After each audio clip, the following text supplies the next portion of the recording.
Next on Worcester News Tonight, two area organizations announced their founding sponsors of the soon-to-be Worcester Red Sox. Plus, firefighters battle a 3-alarm fire in the city. Several suffer heat exhaustion, while 6 families are displaced.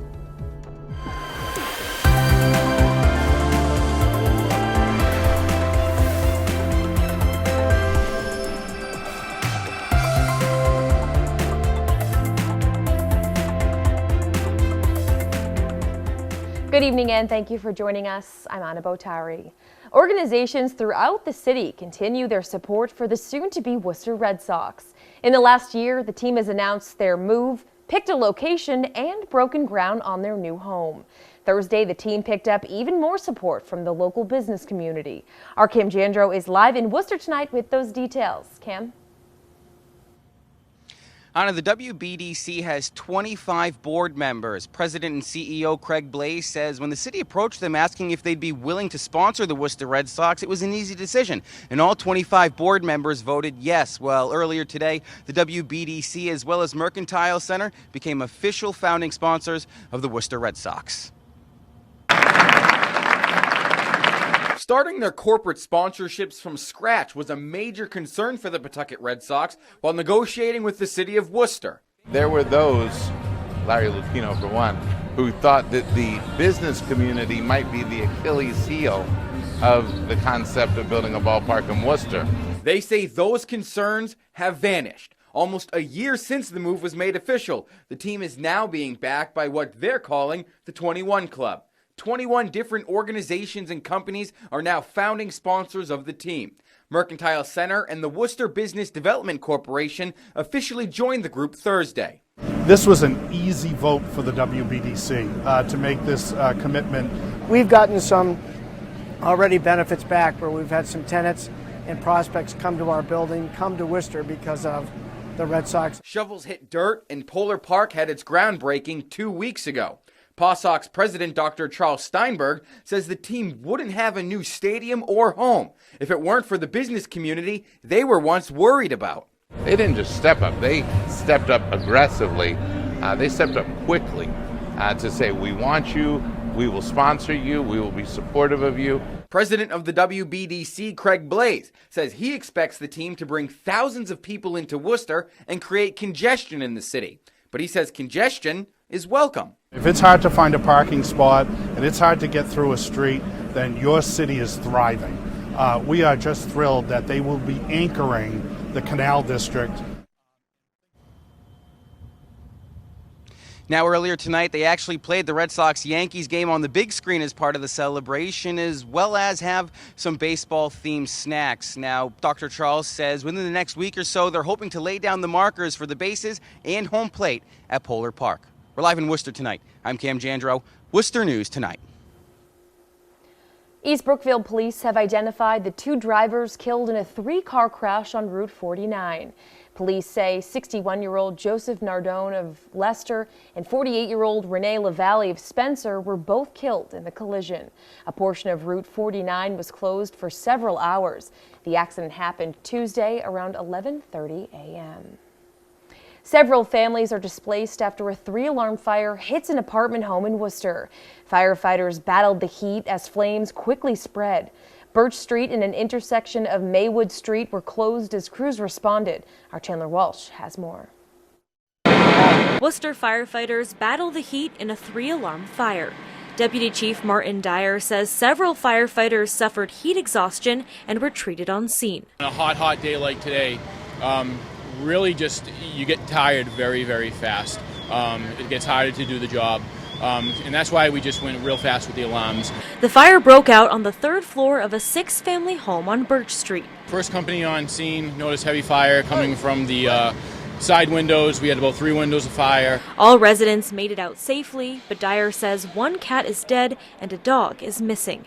Jamari Freeman Martinez says she grabbed 2 of her pets and exited, but forgot her cat Lindo in the commotion. It just breaks my heart because I feel like it's my fault because I was just rushing to grab the dogs and I forgot about him.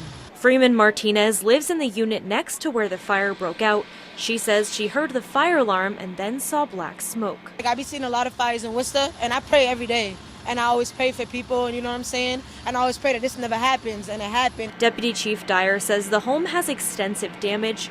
All firefighters are expected to be okay. The guys really did a fantastic job of just getting this fire right off the bat, keeping it from extending to that second house over that you see next to it. Chandler Walsh, Worcester News Tonight. Hundreds gather at the Immaculate Conception Church to say a final goodbye to fallen Worcester Fire Lieutenant John Kennedy. Firefighters from across the state came to pay their final respects. Worcester firefighters carried Kennedy's casket into the church while family and friends stood nearby. The 46-year-old died Saturday. The local union is calling his passing a line of duty death. The city has not released any information regarding his death. He was a 21-year veteran of the department. The man charged with killing Amanda Dabrowski earlier this month is found incompetent to stand trial. A judge found 28-year-old Carlos Ascencio not competent at this point based on an evaluation at Bridgewater State Hospital. Prosecutors say Ascencio stabbed Dabrowski multiple times at O'Connor's restaurant in Worcester. The two allegedly dated in the past. Patrons at the restaurant jumped in to help. Another man was stabbed during the attack while trying to help. Ascencio's case has been continued to August 12th. A Worcester man is arrested in connection to a stabbing in the city Wednesday night. Police say 37-year-old Stephen Jenkins is facing multiple charges, including armed assault to murder. They say Jenkins stabbed a 22-year-old male on Oriad Street. Officers traveling near the area noticed a group of about 15 to 20 people attempting to carry the victim. He was rushed to the hospital. His injuries are considered serious, but he is expected to survive. Puerto Rico's Governor Ricardo Rossello resigns just days after rallies, including here in Worcester, were held calling for him to step down. The protests stemming from a scandal involving offensive chat messages that leaked chat suggesting the governor and his aides had dismissive attitudes towards women, people in the LGBTQ community, and Hurricane Maria victims. President of Palante, M. Quiles, says she's incredibly proud of the Puerto Rican community.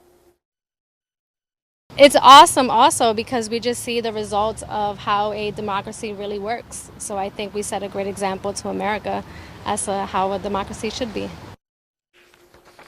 Rossello will resign a week from Friday. Justice Secretary Wanda Vazquez will assume the job.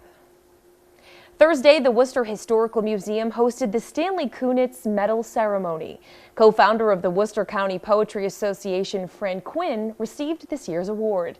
The award goes to a person with a Worcester connection who best exemplifies Stanley Kunitz's lifelong commitment to poetry and poets. Quinn taught poetry classes at almost all the colleges in Worcester and is said to be a big reason for poetry flourishing in the city. He says he's honored to be a recipient of the medal. Oh yeah, no, it's fine. Plus, I was born May 5th, 1942, so therefore 5 follows me all over the place. It feels wonderful, you know. Plus, you know, hanging around with great poets has always been the most important thing in my life. Quinn is the 5th person to receive this award. A Worcester peace advocate and South High School cross-country coach is recovering after being hit by a car earlier this week.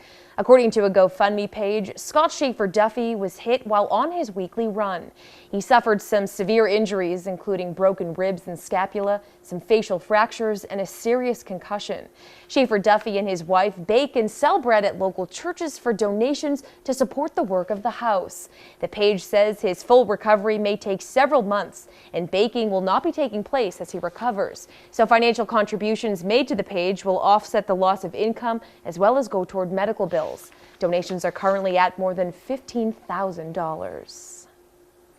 A digital scan of the Worcester Memorial Auditorium will help aid in the preservation of the historic building. Thursday, crews were able to get a look at the details hidden in the building with laser technology. Our Brittany Schaefer has the story. 3D model of our building as we've scanned it so far. Land surveyors use laser technology to make sure architectural details at the Worcester Memorial Auditorium remain. The building is scheduled to be repurposed. If anything was to happen down the line where they noticed, a piece of the building was deteriorating, they can compare a scan that we've done now to a scan done later, and so that it's historically accurate if they wanted to restore the building. The laser on the inside of it is shooting out thousands and millions of points as it spins, and those points are reflecting back to the scanner, creating a 3D model in which someone can take on a computer and take dimensions or make a 3D image. Feldman Surveyors is based out of Boston, but opening an office in the city. They are surveying the auditorium and numerous other Worcester buildings for free.